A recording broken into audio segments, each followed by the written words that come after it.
It is 123 BC. A man named Gaius Gracchus walks into the center of Rome and announces that the state is going to feed you. Not sell you food, not lend you grain, feed you every single month. Free, in the richest city on earth.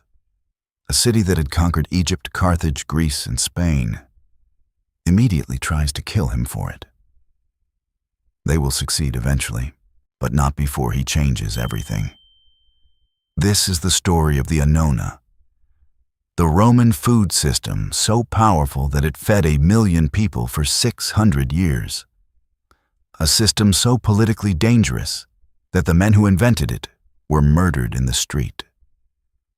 A system so effective that when it finally collapsed, the entire Western Roman Empire collapsed with it. Within a generation. The question is, why did they fight so hard to stop it? And why, when they finally gave in and let it run, did it work so well that they could never figure out how to turn it off? Let's start with a number, 1 million. That is how many people lived in the city of Rome at its peak, somewhere around the 1st and 2nd century AD. 1 million human beings crowded into a city that, at the time, covered roughly 14 square kilometers of buildable land. To put that in perspective, the next largest city in the Roman world was probably Alexandria, at around 500,000 people. After that, it drops sharply. Most Roman cities had 50,000 people. A large one had 100,000. Rome had 1 million. This is the first thing you need to understand about the Annona, because it explains why it existed in the first place. You cannot feed 1 million people in a pre-industrial city from the land immediately around it. You cannot feed them from regional markets. You cannot feed them from Italy. Italy at the time produced mostly wine and olive oil. Not enough grain, not even close. So every single year, Rome had to import hundreds of thousands of tons of wheat from across the Mediterranean, from Sicily, from Sardinia, from North Africa, what is now Tunisia and Libya. And after the year 30 BC, most critically of all, from Egypt. Egypt alone supplied roughly 1/3 of everything Rome ate. 1/3 of the food for a city of 1 million people came from a single province, on the other side of the Mediterranean, transported by ship. Think about that for a moment. Every storm that hit the shipping lanes in autumn, every drought that hit the Nile Valley, every pirate raid on a grain convoy, every political disruption in Alexandria, every single one of those events could, and sometimes did, cause bread prices in Rome to double overnight. And when bread prices doubled in Rome, people rioted. Not metaphorically, not angry letters to magistrates, actual riots. Buildings burned, officials were attacked in the streets, and whatever emperor or consul happened to be in charge at the time found himself facing an angry mob of hundreds of thousands of people who had nothing to lose. This is the world in which Gaius Gracchus proposed his idea in 123 BC. Before Gracchus, the grain situation in Rome was handled the way most things were handled in the Roman Republic, by the rich for their own benefit. Large landowners had consolidated enormous estates, called latifundia, across Italy and the provinces. They worked these estates with enslaved labor, and they sold the grain that came off those estates at whatever price the market would bear. When supply was good, prices were bearable. When supply was poor, drought, war, shipping disruption, prices went through the roof. And the people who suffered most were the urban poor. Landless Romans who had flooded into the city because their small family farms had been bought out from under them by the same wealthy elites who now owned all the grain. The injustice of this was visible and undeniable. The same men who had taken your land were now selling you food at inflated prices when the harvest was bad. And if you couldn't pay, you went hungry. Gaius Gracchus saw this clearly, and his solution was elegant in its simplicity.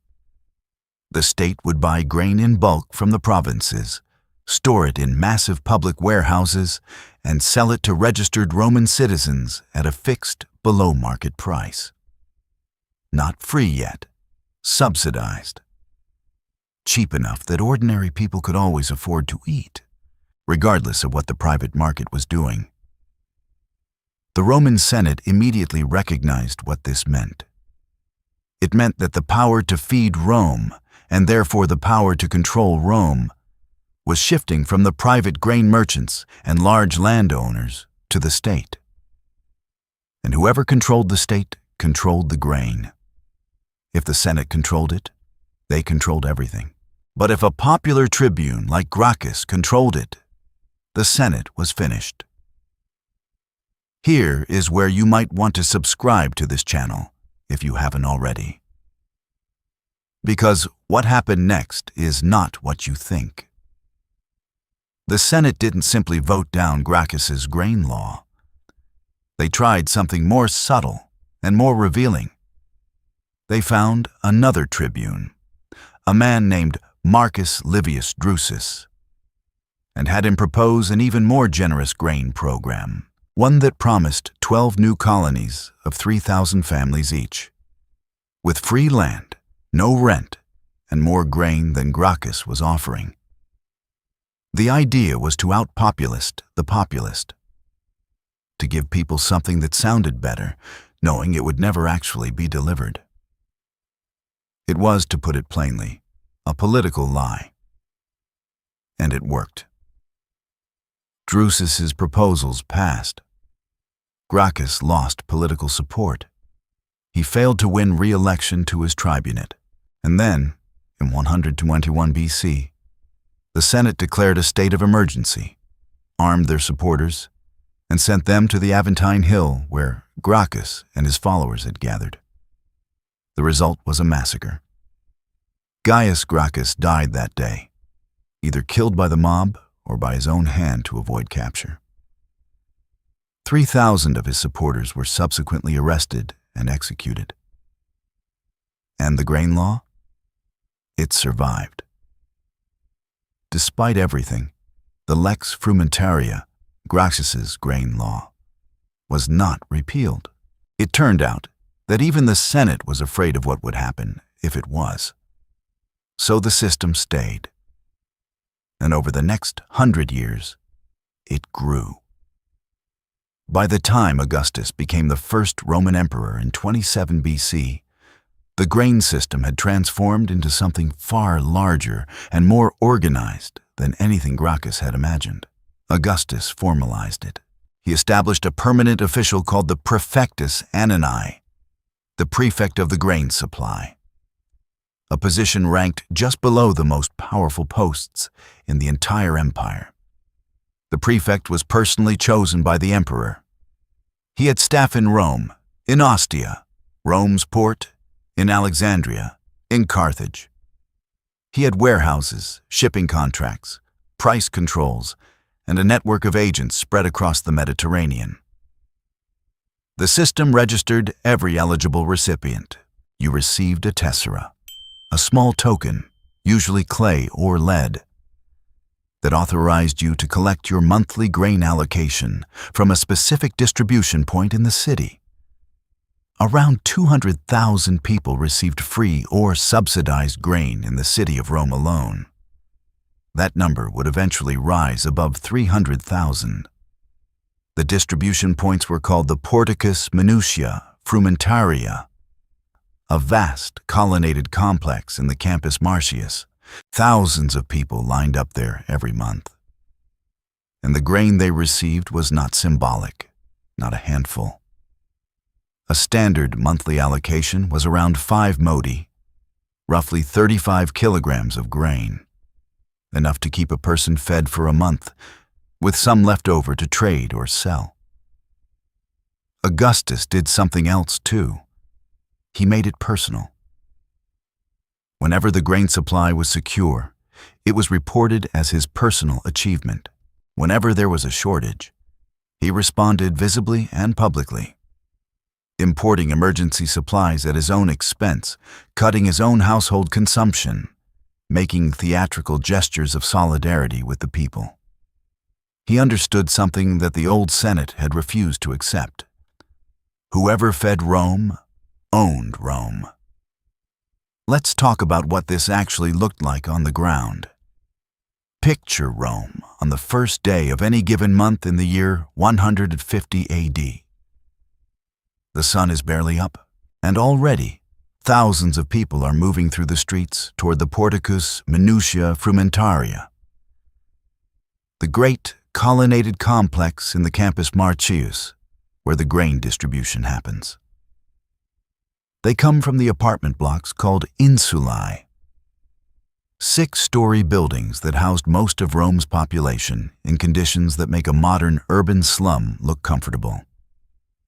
No running water above the ground floor, no heating, shared latrines in the courtyard, the kind of living situation where the difference between a bad month and a catastrophic month was whether or not you could afford to eat. Each person in the queue holds a tessera, a small flat token, clay, lead, sometimes bone, with a number stamped on it. The number corresponds to a specific distribution window, a specific day of the month, a specific doorway in the complex. The system was organized so precisely that each of the 200,000 recipients had a designated day, time, and location for collection. You didn't wait in the same line as everyone else. You had your own slot. Because Rome had learned, painfully, that if you put 200,000 hungry people in the same line, things go wrong.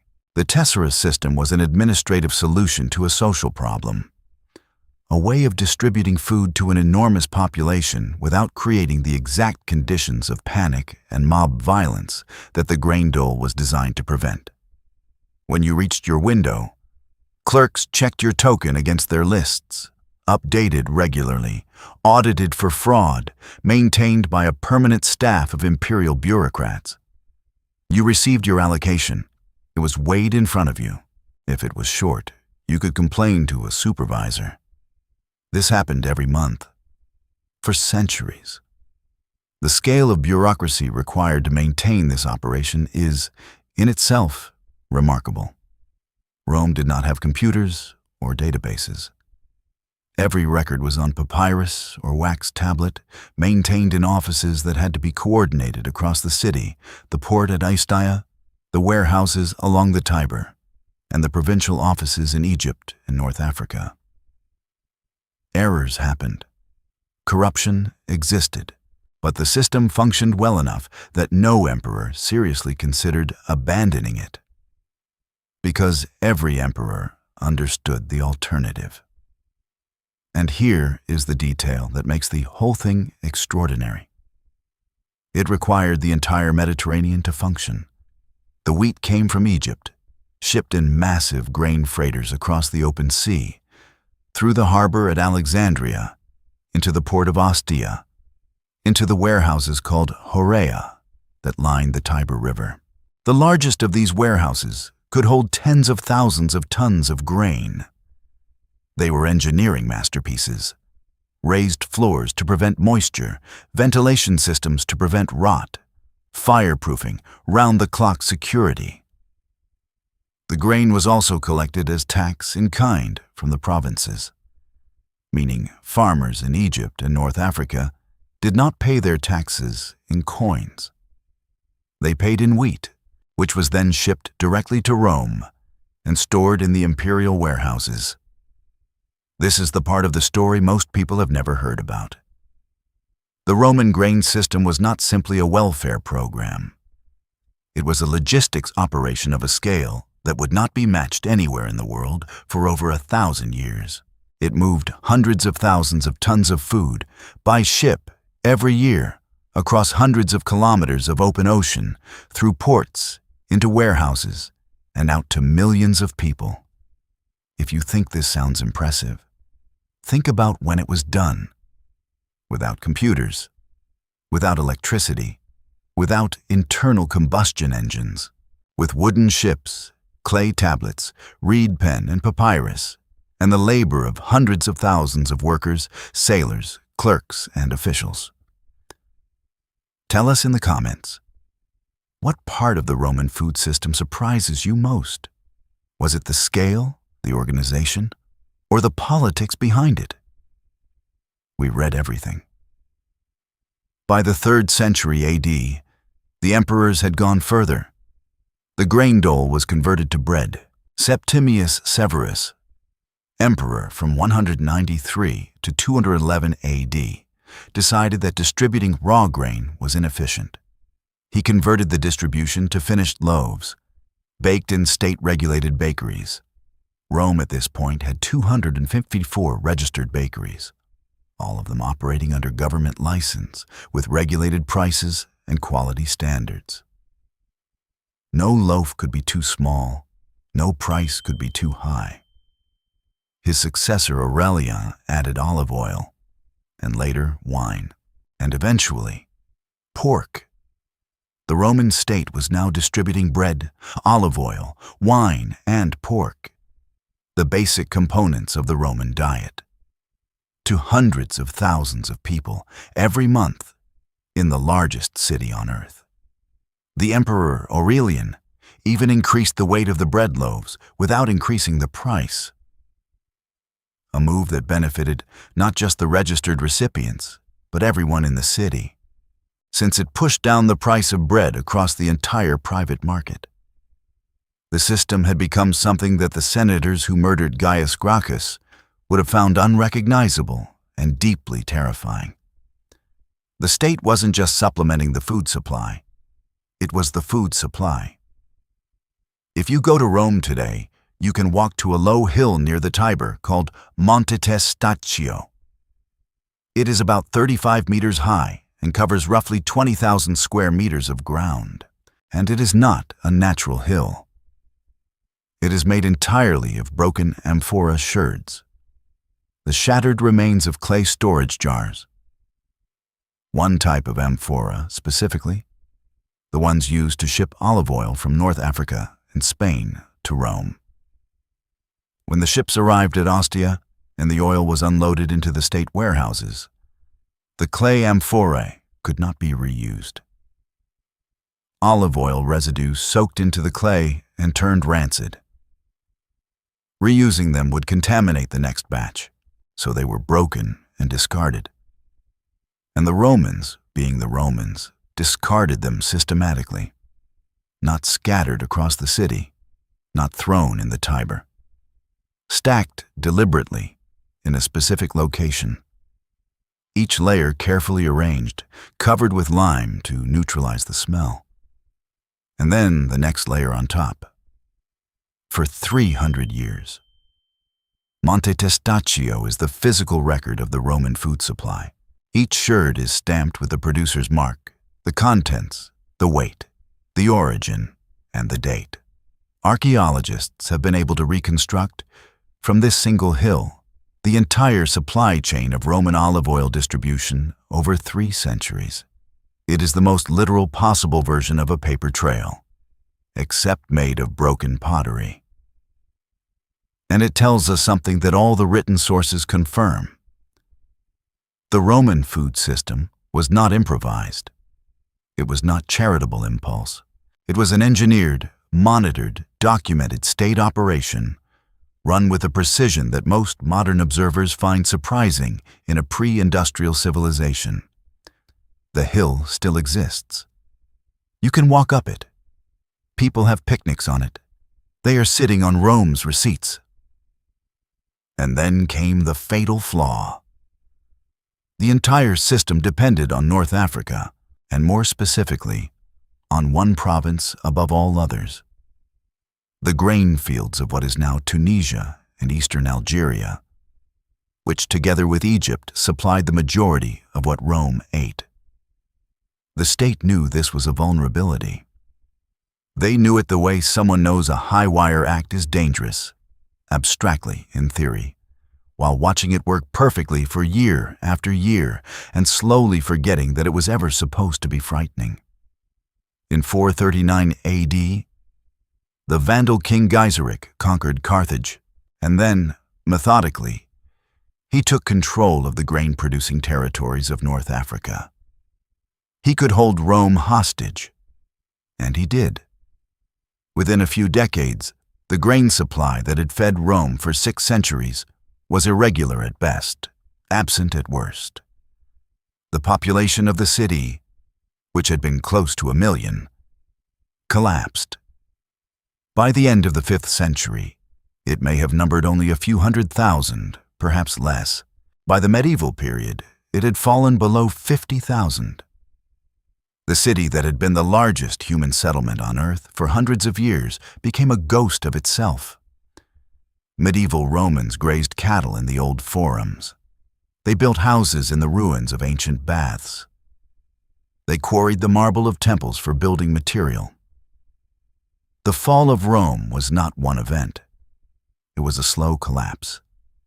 But the collapse of the grain system, the Annona, is one of the clearest single moments in that slow fall. When the food stopped, everything stopped. If this story matters to you, and it should, hit the like button. It tells us that this kind of deep history is what you want more of. There is one more thing worth sitting with before we finish. The Roman grain system was built, at its origin, by a man who was murdered for proposing it. Every subsequent emperor who expanded it did so not out of altruism, but out of political necessity. Because the alternative was a hungry city that would tear them apart. The system worked because it was too dangerous not to work. And it failed when the logistics that sustained it were disrupted by external force. Not because the idea was wrong, but because the physical geography of empire, the shipping lanes, the grain-producing provinces, the seaports and warehouses, all of it depended on a level of political and military control that eventually became impossible to maintain. When a 19-year-old boy named Romulus Augustulus was deposed in 476 AD, the last emperor of the Western Roman Empire, the Annona had already been dying for a generation. The empire did not fall because the grain supply collapsed, but the empire could not have survived the grain supply collapsing, 600 years of feeding 1 million people. And it ended not because someone decided to stop, but because the supply chain that made it possible was finally cut. Subscribe to this channel, because next time, we're going to look at what happens when Rome's food system isn't just threatened by external enemies, but by the very emperors who were supposed to protect it. The history of how power uses food is a very long story, and we're just getting started.